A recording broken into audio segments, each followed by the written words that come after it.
niyo ang mundo kung wala pong mga magulang, especially nanay? I cannot imagine kung ano po ang mga pwedeng mangyari sa atin bilang mga anak kung wala po tayong magulang o wala tayong mga nanay. Sorry to ask this question, ha? Pero sino po rito ang nawala na po ng nanay? I sympathize po sa inyo. No?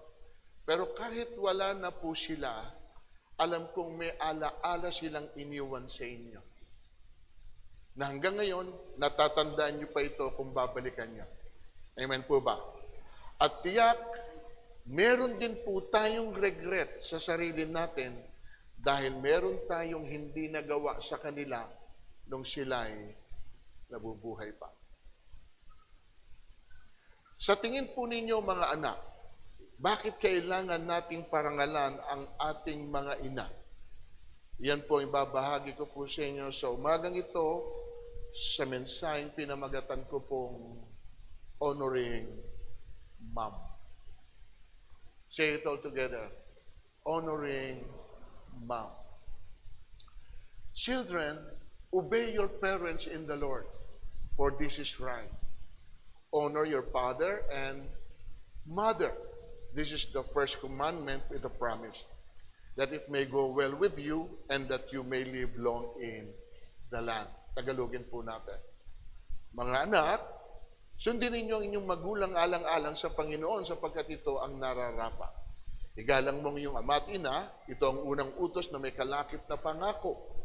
Ganito ang pangako, ikaw ay giginhawa at lalawig ang iyong buhay rito sa lupa. Again, the same question, bakit kailangan nating sundin at igalang ang ating mga magulang, lalo na po ang ating mga ina? Bigyan natin ng dahilan. Doon po sa teksto, isang dahilan, alang-alang sa Panginoon.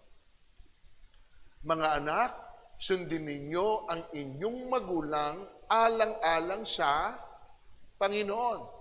Dito po, mga kapatid, malinaw ang dahilan kung bakit kailangan po natin silang sundin. Hindi po tayo sumusunod sa kanila dahil natatakot po tayo na mapagalitan. Hindi po tayo sumusunod sa kanila dahil yun po ay ating obligasyon lang. Hindi po tayo sumusunod sa kanila dahil mabuti sila at mabait na magulang.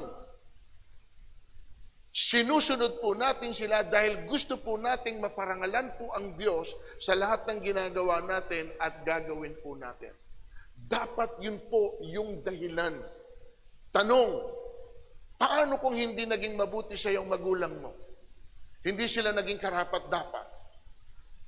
Dahil naging malupit sila sa iyo, susundin mo pa rin ba sila? Igagalang mo pa rin ba sila? Hindi po kasi binanggit dito kung anong klaseng magulang. Hindi po dinescribe. Okay? Hindi po pinaalam.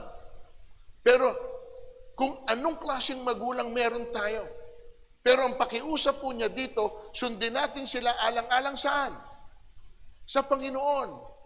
Mga anak na narito, iba't iba po ang ating karanasan sa buhay. Amen? Iba't ibang pinagdaanan natin sa piling ng ating pong mga magulang. Pero kahit ano pa man yan, ito lagi ang ating tingnan at panghawakan. At ito po ang gamitin daw nating dahilan alang-alang sa Panginoon. Amen. Mas madali po kasi natin gawin ang isang bagay kung meron tayong nagiging dahilan. Mas magaan at mas madali para sa atin na tanggapin kapag isinasama natin lagi ang Diyos sa mga gagawin natin at mangyayari po sa atin. Halimbawa, tinan niyo ito, nasaktan tayo. Masakit. Para maging magaan na tanggapin yung bagay na nangyari sa iyo, ito po ang sasabihin mo sa sarili mo at pwedeng sabihin ng iba sa iyo. Patawarin mo na sila alang-alang. Sundan nyo. Madali po kasi kapag laging ina-attach yung name ng Panginoon. Sapagkat doon tayo lumalambot. Sapagkat naaalala natin na mayroong isang Diyos na naging mabuti sa atin. May isang Diyos din na nagpatawad sa atin sa mga pagkukulang natin. At kapag laging sinasabi yung mga ganitong bagay, sige na, unawain mo lang sila alang-alang sa Panginoon. Kapatid, napakabilis. Kahit mahirap para sa atin na gawin yung bagay na yon. Pero kapag naririnig natin sa dulo, gawin mo na lang ito alang-alang sa Panginoon, lumalambot ang puso po natin. Amen, mga kapatid. At yun yung malinaw na dahilan. Yung nasasaktan tayo, yung nahihirapan po tayo, yung nagdudusa tayo, yung kaya nating palagpasin ang lahat ng yan, nang lagi nating gagamiting dahilan, sige na po, alang-alang. Amen. Alang-alang sa Panginoon. Siguro po hindi mahirap na sumunod sa kanila at igalang sila, lalo na kung hindi naman po sila naging masamang magulang para po sa atin. Tama po ba? So yan po ang unang dahilan. Pangalawa na nakita kong dahilan dito, in order for us to obey our parents, especially our mother, ito po, sapagkat ito ang mga anak, sundin ninyo ang inyong magulang alang-alang sa Panginoon, sapagkat ito ang maliban po doon sa dahilang alang-alang sa Panginoon, yung nakita po nating dahilan para igalang ang ating po mga magulang dahil sa sinabi niyang ito ang nararapat. Pag sinabing ito ang nararapat, alam natin na yun yung mabuti. Amen? At yun po ang gusto niya na gawin po natin. At kung hindi po natin ito gagawin, then sumasalungat po tayo doon sa sinabi ng Diyos na itong nararapat. At ang hindi natin pagsunod sa ating pong magulang, ang hindi natin paggalang sa kanila, ay hindi rin pagsunod at paggalang sa ating pong Diyos na siyang nagputos na gawin natin ito. May kasama po ba ako sa tahanan ng Diyos ngayon? So unang dahilan, mga kapatid, ano yung unang dahilan? Alang-alang sa Panginoon. Pangalawang dahilan, sapagkat yun ang nararapat, yun yung mabuti, yun yung ganap. At hindi tayo pwedeng sumalungat doon sa bagay na yun, na alam natin na mabuti, tapos hindi natin gagawin, bagamat marami pong pagkakataon na nagagawa natin yung mga ganong bagay. Kahit na sinasabi natin, sinasabi na ng salita ng Diyos, sinasabi ng Panginoon sa atin, gawin mo ito sapagkat ito yung tama, ito yung mabuti, pero minsan na nananaig pa rin ay ang ating pong mga pride. Yung atin pa rin sariling kalooban. Kahit alam na natin na yun na nga yung dapat natin gawin. Pangatlo na dahilan, para po natin gawin ito sa ating mga magulang dahil ito ang inutos niya sa atin. Amen? Igalang mong iyong ama at ina. Ito ang unang utos na may kalakip na pangako. Ganito ang pangako. So ito po isang utos mula sa salita ng Diyos at mula sa Diyos. Meaning how we treat our mother really matters with God. At kaya po niya inutos sa atin dahil yun ang makakabuti daw po sa atin. Dahil sa lahat po ng utos, ito lang daw po ang may kalakip na pangako. Ano sabi dito? That it may go well with you and you will live long in the land. Yun po yung promises. Now, paano po natin papakita that we really honor our mother? Number one, iparamdam natin sa kanila na mahalaga sila. Kasi may pagkakataon na dahil matanda na sila at parang wala na silang tulong na nagagawa sa atin, ang piling nila, hindi na sila kailangan. Pakiramdam nila, wala na silang silbi at sila'y pabigat na. Sana po hindi dumating sa kanila, yun ang kanilang maramdaman mula sa atin. Dahil ganun na po natin sila tratuhin. Iparamdam po natin sa kanila na hindi sila walang silbi o wala na silang pwedeng gawin. Yun lang nariyan sila sa tabi natin at nakikita natin sila na may buhay pa at malakas. Yun lang ay biyaya na sa atin. Amen? Amen po.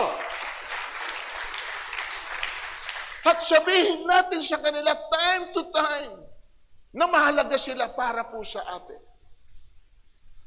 Alam niyo po ba kung ano nagpapasaya sa kanila? Yung maramdaman nila na kailangan pa rin natin sila kahit sila'y matanda na. Wag na wag niyong ipaparamdam sa kanila that they are not needed. Wag. Especially, alam niyo, kaming mga may edad na, minsan kami po'y mga sensitive.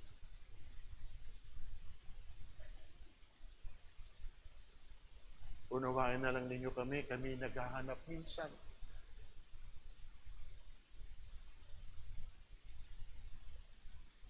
Paano kung dumating ang pagkakataon na makulit na ang inyong nanay?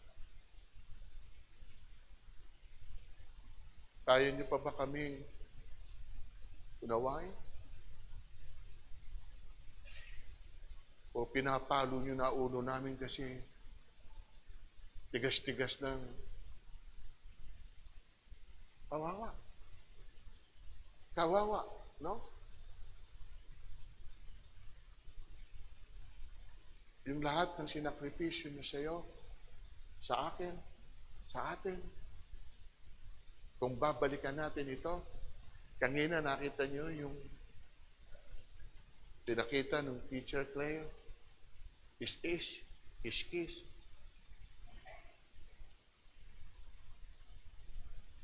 Ano yung una natin? Iparamdam natin na mahalaga sila. Amen?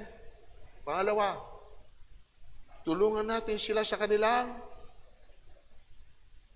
wala siyang tigil sa paggawa. Hindi na halos nagpapahinga.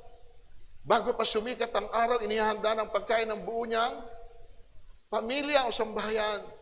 Sa kanya mahalaga ang bawat ginagawa. Hanggang hating gabi, nakikitang nagtsatsaga. Hindi po sila laging magsasabi sa atin na pagod na sila o nahihirapan na sila. Ang totoo nga nito, kahit minsan hindi na nila kaya, pilit pa rin nilang ginagampanan yung tungkulin nila sa atin bilang kanilang ina. Pero kailangan din po nating maging sensitive. Kung nakikita natin na halos wala na silang tigil maghapon, tayo na po ang magkusa.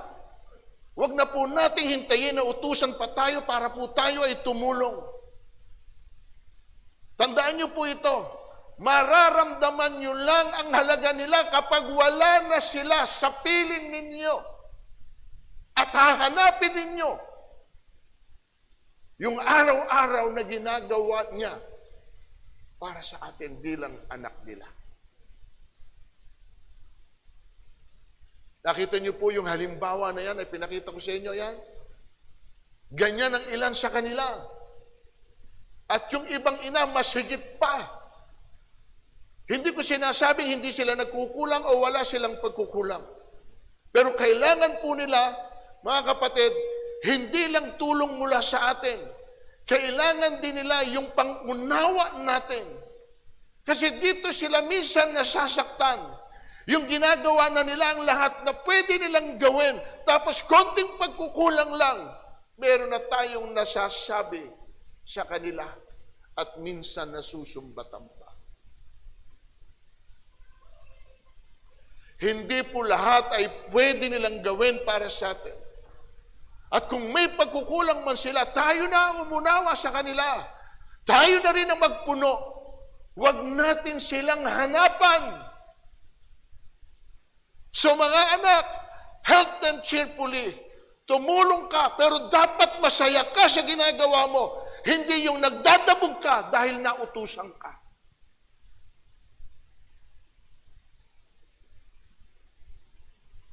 Ayaw natin na parang tayo'y naaabala sa bagay na ginagawa natin pero hindi natin pinapansin. Yung nanay natin hindi tumitigil hanggang hindi natatapos ang gawain. Samantalang tayo ng mga anak, hindi natin makita. Mula pa nung maliit tayo hanggang ngayon, hindi pa rin sila humihinto ng pag-aasikaso sa atin.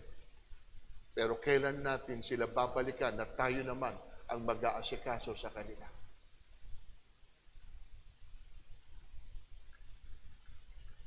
Kaya nga tuwing ako'y nagse-service sa patay, sinasabi ko sa kanila, huwag kayong iiyak ng malakas sa puntod ng nanay nyo. At ipapakita niyong mahal na mahal nyo siya. Pero nung buhay siya, wala kang ginawa para maramdaman niya na you really care for her. Pag umiyak ka ng malakas na hindi mo nagawa yung dapat mong gawin para sa magulang mo, yun ay pakitang tao. At gusto mong ipaalam sa kanila na ganun mo kamahal ang nanay mo. Pero noong buhay, hindi mo nga maasikaso. Mahirap, I do believe mahirap. Mahirap mag-alaga ng isa ng matanda. Mahirap mag-alaga na hindi na niya alam kung ano ang kanyang ginagawa. Mahirap, mga kapatid, na kailangan mo siyang bantayan dahil in any given time pwede siyang madapa, mahulog. Lalo na kung yung hindi na po niya alam kung siya'y dumudumi. Hindi na niya alam kung anong kanyang kinakain. At doon tayo nawawala ng ng pasensya. Pero nung bata ka, kapatid, hindi ko alam kung nakalagay dito. Sana, mabanggit ko. Kung ano po yung tiniis din niya nung mga bata tayo. Ulitin ko, bakit kailangan natin itong gawin sa atin ng mga magulang? Pang-apat, ginawa rin ito ni Lord sa kanyang ina. Nung makita ni Jesus ang kanyang ina at ang minamahal niyang alagad na nasa tabi nito, sabi niya, "Ina, ituring mo siyang sariling anak." At sinabi niya sa alagad, ituring mo siyang ina. Mula noon sa bahay na ng alagad, ito tumira ang ina ni Jesus. So ano ibig sabihin dito? Hindi binaliwala ni Jesus yung kanyang ina. Kaya sinabi niya sa kanyang alagad, tingnan mo ang aking ina. Huwag mo siyang pababayaan. Hindi ko na magagampanan yung tungkulin ko bilang anak sa kanya sapagkat ako'y malapit ng mamatay.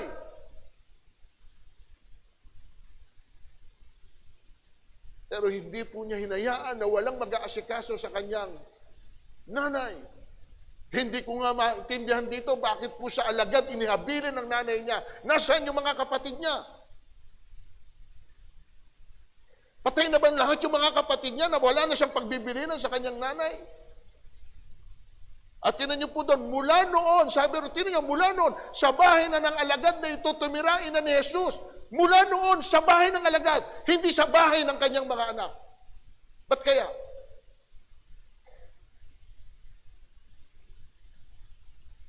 Hindi detalye. Baka yung mga kapatid ni Jesus hindi tinatrato ng tama yung kanilang nanay. Kaya yung pong anak, hindi inabilin sa kanyang mga kapatid, kundi inabilin sa kanyang alagad. Minsan diyan po masakit na parte. Yung nagtuturo-turoan tayo kung sino. Ikaw na muna ngayon, ang naka-schedule kay nanay. May gagawin ako. Hindi ako pwede. Sino ngayon sa atin ang pwede? Wala nang kumuha ng responsibilidad. Dahil alam nila na yun ay isa ng pabigat.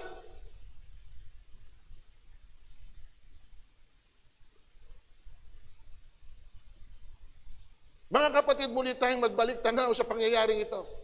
Sa tingin po ninyo, gaano kasakit sa isang ina na makita mo yung pahirap na ginagawa sa iyong anak. At kitang-kita mo yung pananakit. Dinig mo ang bawat kanyang daing, pero wala kang magawa. Hanggang sa makita mong nawala na siya ng hininga. In effect, sinasabi niya sa atin ngayon, bilang mga anak, huwag niyong kalimutan ang inyong magulang, ang inyong ina. hanggang magagawa nyo pa, hanggang sila'y kasama nyo pa, hanggang sila'y buhay pa, at kayo'y buhay pa. Huwag nyong pabayaan ang inyong ina na hindi kayo pinabayaan kahit na kailan.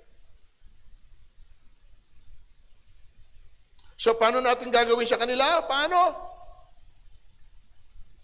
Alalahanin sila. Alalahanin niyo sila kahit sa paanong paraan. Kahit sa maliit lang na bagay, maramdaman nila na hindi niyo sila nakakalimutan.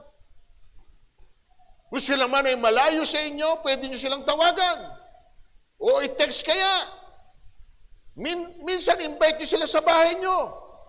Ilabas niyo sila. Mamasyal kayo. Kumain kayo sa labas. Dalawin niyo sila. Kayo naman ang pumunta sa kanila. Regaluhan niyo sila. By a simple act of gesture, hindi po ninyo alam kung paano sila o paano kayo nagbibigay ng joy sa kanila. Remember them. Amen? Mamaya mga kapatid, puno ang mga restauran. Sure ako. At ang laman ng restauran, mga nanay. Merong isang pagkakataon na ganito rin po okasyon. Lumabas po kami, pamilya, kasama ko yung anak ko. Sabi ko, nak, alika, i-treat natin si mama mo. Dahil Mother's Day, sipin nyo, punta kami ng Baliwag, hindi na kami tinanggap. Nakarating kami ng Pulilan, hindi na rin kami tinanggap. Umikot na kami, umikot, hindi kami natanggap dahil puno na, hindi na kami pwede nilang i-cater. Umuwi kami sa bahay, doon na lang kami nag-celebrate at yun. Which is napakaganda. Bakit? Ibig sabihin, puno ang mga restaurant sapagkat ganun po nila pinapahalagaan ang kanilang mga nanay. Lalo na kapag isinelebrate po itong Mother's Day at sila po ay magkakasama isang pamilya at pagkatapos po noong celebrate, order kain. At pagkatapos noon ang nanay ang magbabayad, iyon ang pinakamasakit. Sapagkat alam ng mga anak ng nanay niya ang may pera. Kapatid, sana maramdaman ng mga nanay. Ano pa? Mahalin natin sila ng walang kapantay. O ito po yung binabanggit ko, alalahanin mo lang nung maliit ka. Tuwing dudumi ka, siya ang nagpapalit ng diaper mo. Siya ang naglilinis ng puwit mo. Siya rin ang nagpupunas ng sipon mo na tumutulo sa ilong mo. Siya ang naglilinis din ng sarsa na kumakalat sa mukha mo tuwing kumakain ka. Nakakita na ba kayo ng anak ninyo, kapatid, na kapag sinisipon, hindi pinupunasan ng panyo, ganito punas? At kapag ka hindi po na ay matutuyo at makikita nyo nakaguhit dito, at mapapansin mo may maitim dito, tuwan-tuwa ka pa. O ba't ko nasabi yan? Personal kong karanasan yan. Napalo ako ng nanay ko. Bakit? May tindahan kami. Ang nanay ko araw-araw namamalengke. At ang papel ko, lagi akong susundos doon sa kanto. Kailangan kasi hindi niya mabibitbit yung mga basket na pinamili. Bata ako. Ganun ako sanay. Di ko napansin, natuyo pala sa mukha ko. Nandiyan na nanay ko, bumaba sa jeep. Oh, nanay! Siyempre nandun yung mga pasaheros ng jeep, tinignan. Makita yung anak may mga sipon din na nakaguhit. Napahiya nanay ko. Pag-uwi. Paalo? Binibigyan mo ko ng kahiyan. Hindi ko maibalik sa nanay ko, hindi mo ko binigyan ng panyo na pamunas. Amen. So yun yung mga bagay na kapag binalikan po natin, sila rin po yung naglilinis na ikinakalat mo, yun ang pagmamahal niya sa atin unconditionally. In return, ganun din po natin ibalik sa kanila Ngayon po na sila matatanda na, let them know they are loved. Amen? Love them verbally. Express your feelings. At hindi po ito kawalan sa atin na madalas na nasasabi natin sa kanila how much we love them. O ito, tanungin ko kayo mga anak, when was the last time?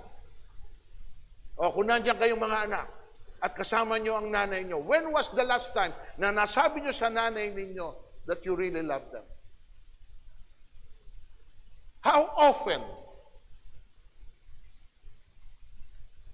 O wala? Hindi kasi tayo sanay. Amen? Dapat sanay tayo. Now, bakit? Hindi naman parang Bishop, alam naman ng nanay ko, mahal ko siya. Yes, alam nila na mahal natin sila. Pero iba pa rin yung pong nanggagaling, yung pong assurance mula sa atin na nare-remind sila, na nag-e-echo lagi sa tenga nila na mahal natin sila. I love you, Mom. Love you, Dad. Di ba? Lalo na aalis ka. May pupuntahan ka. O papaalam ka. Ngayon, wala nang paalaman eh. Kanya-kanya ng lakad. Saan ba kayo anak mo? Saan ba ka pumunta? Opo. Hindi ko alam. Ba't hindi mo alam? Di pa nagpaalam? Naku, matanda na yan. Alam na niya ginagawa niya. Nakahirap naman yung dahilan. Mga anak, nandiyan ba kayo? Alam kong lahat ng anak na narito, mabubuting anak. Ang lalakas ng loob magsabing amen.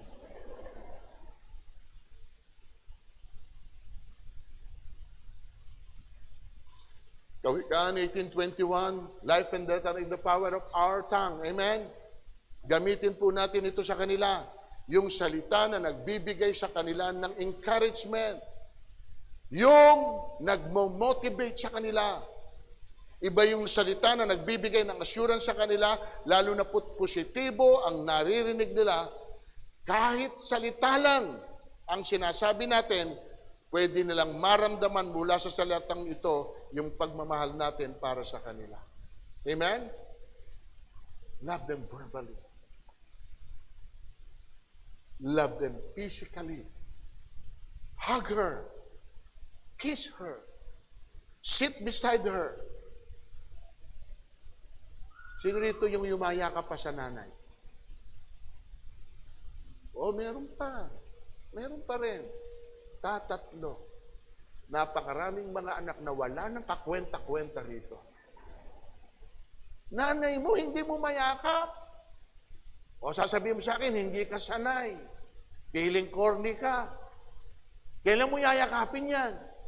Kapag mabaho na. Kapag amoy lupa na. Kapatid, hindi ho gano'n. Ang nanay ko, 88 na ho yata, nanay ko. Ang tatang ko, 100 na halos. Naaawa na nga ako eh. Kanina, bago ako umalis, sinilip ko po sila. Hindi ko na sila halos makasama kasi hindi na ho sila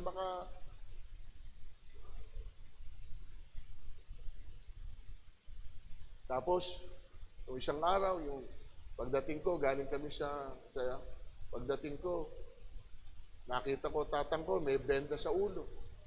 Yung pala, nawala ng balance. Nahulog sa kama, pumutok po yung... So, paano dadaing ang isang matanda? Hindi mo naman pwedeng pagalitan. Na kapag pinagalitan mo, baka lalong masaktan. Huwag na kayong galaw ng galaw, tang. Alam nyo namang mahina na kayo, huwag na kayong pusasang po. Kinan nyo ngayon, ano gagawin natin? Kailangan ipatahi yan. Pag pinatahi yan, siyempre, kailangan na naman ng gastos. Pag nararamdaman nila yun, kahit biyak na ulo, huwag na anak, hindi na kailangan ipatahi. Kaya ko na. Sipin mo yung mga ganong kapatid. Bakit? Kasi nga hindi ho appropriate. Handun yung talagang may mali, may pagkakamali, pero wag na tayong mag-add pa ng pain doon sa nangyari sa kanila. Amen. Tayo minsan hindi natin matiis eh. Sigurado tayo, hindi tayo matiis. At tiyak, may sasabihin tayo, ang kulit mo na kasi, sinabi ko sa iyo, huwag ka nang gikilos, huwag ka nang gagalaw, huwag ka nang punta-punta kung saan, napakatiis sa ulo mo eh. Yung matanda, ano pakiramdam? Dati ako nagagalit sa kanila. Ngayon ako na ang pinapagalitan. Alam nyo, hindi sila magsasalita, hindi kikibo. Pero nakabaon yun sa kanilang mga puso. As much as we can, wag natin pong yung paramdam sa kanila. Love them physically. Pakapin mo siya. Ang totoo, ako gumugupit sa tatang to.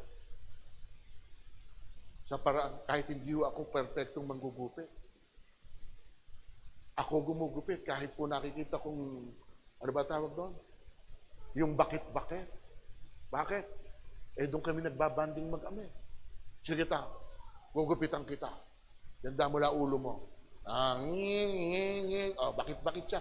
Tang, patanda ka na naman, okay na, ala ka namang banding namin mag-amay. Doon kami masayang dalawa. Yung bang masikaso ko siya. Pupuntahan ko siya, pupunasan ko ng mga ano. Ginagawa naman din ng mga kapatid ko, pero gusto kong iparamdam sa kanya na nandyan kami. Nandyan ako for you. Amen, mga kapatid.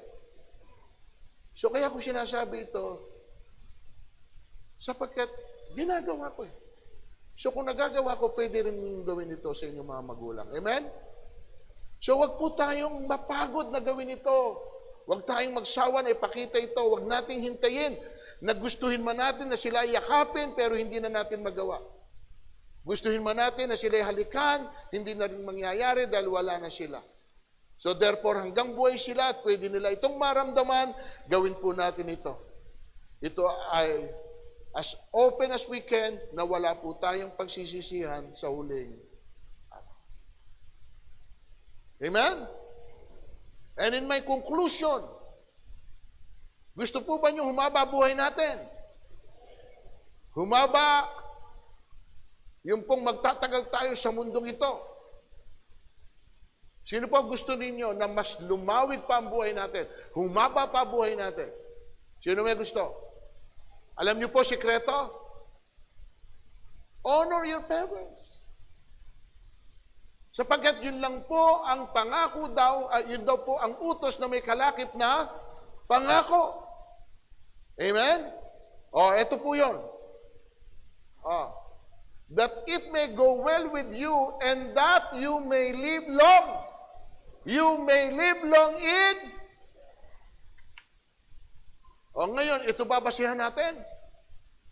Gusto mo humaba buhay mo? Galang mo magulang mo. Sundin mo magulang mo. Paglingkuran mo magulang mo. At nakita yan ng Diyos, kapatid. Dahil po ganun mo pinahalagahan ng nanay mo, i-extend ng Diyos yung buhay mo. Bakit po niya i-extend pa buhay mo? Sapagkat kung ano ginawa mo sa magulang mo, yun din ang pwedeng gawin ng mga anak mo sa iyo. Amen? Kapag ka hindi, palakpakan natin ang Panginoon. At nangyayari yan. Amen. Obadiah 1:15, madalas naman nire-remind ko kayo, kung ano ginawa mo, yun din ang gagawin sa'yo. Kung anong ibinigay mo, yun lang din ang ibibigay sa'yo. Kung pinaglingkuran mo ang magulang mo, yung nakita ng mga anak mo, kung paano mo minahal ang magulang mo, kung paano mo pinaramdam sa kanila na nandiyan ka para sa kanila, yung mga anak mo na nakasasaksi nito, sila naman din ang gagawa nito para maramdaman mo rin yung bagay na ginawa mo sa kanilang lolo at lola. Amen?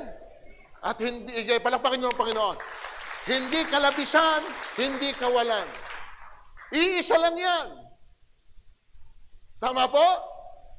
Iisa lang ang nanay. Wala tayong pwedeng i-replace dyan. Tatandaan nyo. Kaya ho, yung iisa na yan, higit ninyong pahalagahan. Yung iisa na yan, hanggang buhay sila, iparamdam ninyo na sila'y kailangan ninyo, na sila'y mahalaga para sa inyo. Kasi kung wala sila, mga kapatid, wala rin tayo sa daigdig na ito. Amen? 9 na buwan na dinala ka sa kanilang sinapupunan. Hindi madali ang mag-buntis. Amen? At minsan, mga asawa nating lalaki, hindi pa naunawaan yung kalagayan ng kanyang misis habang nagdadala ng kanilang anak. Gusto nyo, palit kayo? Ikaw ang mabuntis at maramdaman mo kung gaano kahirap ang magdalang tao. Amen? So mga kapatid, ulitin ko, bless kayo kung buhay pa ang nanay at tatay ninyo. Dahil meron pa kayong pagkakataon na may paramdam sa kanila na sila'y mahalaga sa buhay ninyo. Palakpakan natin ang Panginoon.